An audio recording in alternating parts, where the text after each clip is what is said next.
여러분, 이 코로나19가 전 세계를 강타하면서 사실 돈의 흐름을 완전히 바꿔놨잖아요.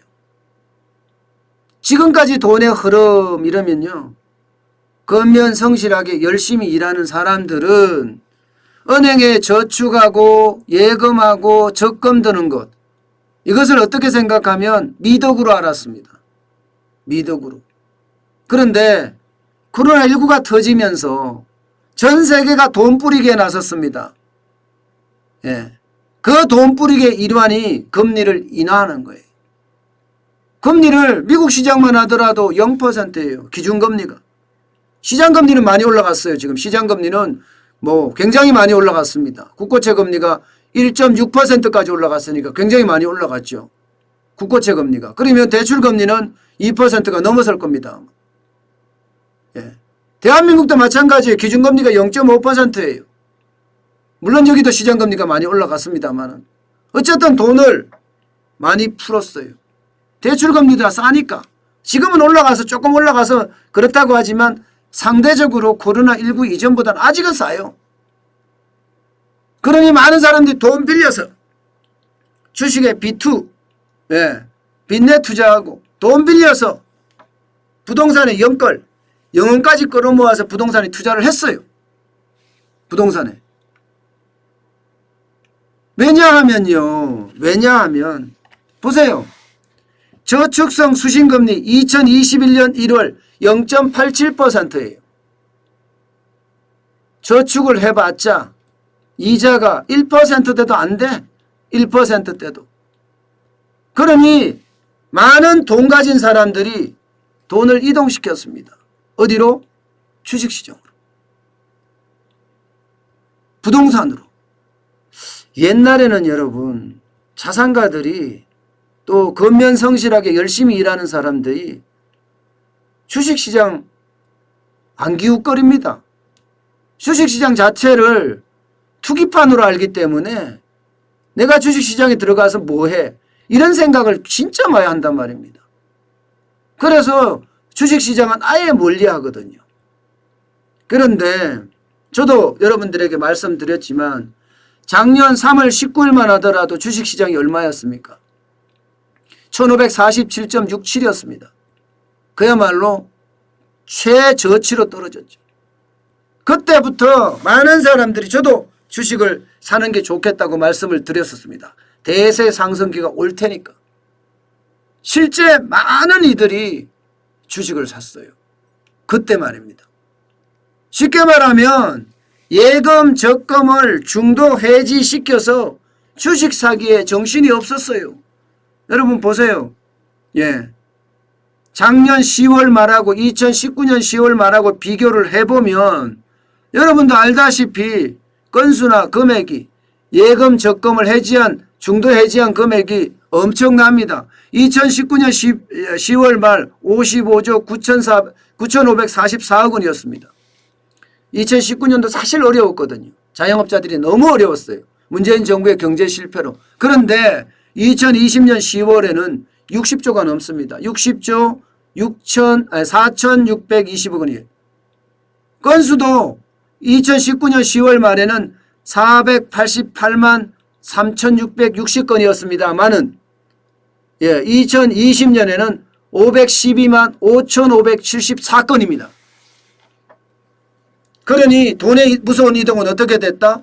예적금을 해지를 해서 어디로 들어갔다? 주식시장으로 많이 들어갔다. 주식시장으로. 실제로 많은 이들이 근면성실하게 산 사람들 또 자산가들이 주식시장으로 굉장히 많이 이동을 했습니다. 그러니까 주식시장 자체가 1547.67에서 지금은 3,100을 넘어서고 있잖아요. 그야말로 엄청나게 올라가는 거죠. 주식시장이. 돈이 몰리니까 그리. 돈이 모르니까. 게다가 부동산 시장에는 각종 규제를 워낙 많이 때려놓으니까 돈이 가고 싶어도 겁나서 못 가겠어요. 그러니 주식시장으로 많이 몰렸던 겁니다. 그런데 그때 제가 말씀드렸을 때 작년 3월이 넘어서 말씀을 드렸을 때 주식을 하는 게 맞다 하더라도 배당을 생각해서 대한민국 대표주에 투자를 해야 된다. 대한민국 대표주 그리고 업종 1등주 미래가치주 이 세 가지가 접점을 이루는 그런 종목 이 세 가지 동시에 접점을 이루는 종목에 투자를 하면 두 가지 효과가 있다. 주식이 올라서 돈을 벌기도 하고 배당이 있어도 돈을 벌기도 한다. 제가 그렇게 말씀을 드렸습니다. 제가 그렇게. 그런데 실제로 말입니다. 그렇게 투자한 사람들 돈 많이 벌었어요. 돈 많이 벌었습니다. 삼성전자만 하더라도 배당 수익률이 3.8%예요. 여러분 저축 수익률이 이자 수익률이 최대로 많이 간다고 하더라도 1.02%를 벗어나지 못합니다. 1.02%를. 그런데 삼성전자의 수익률이 3.8%였습니다. 의결권이 없는 삼성전자 우선주는 4.11%까지 올라갔어요. 4.11%까지. 현대차도 우선주가 3.39% 배당이 있었고요. 포스코도 2.98%입니다. 전부 다 은행금리보다 좋은 거예요. SK텔레콤도 4.05%예요. 심지어 하나금융지주는 5.16%입니다. 신한지주도 4.48%고요. 미래에셋대우도 4.08%고요. 삼성증권은 5%가 넘습니다. 5.10%입니다. 실제 말입니다, 여러분. 평균 배당 수익률을 보면요. 평균 이자율보다 높습니다.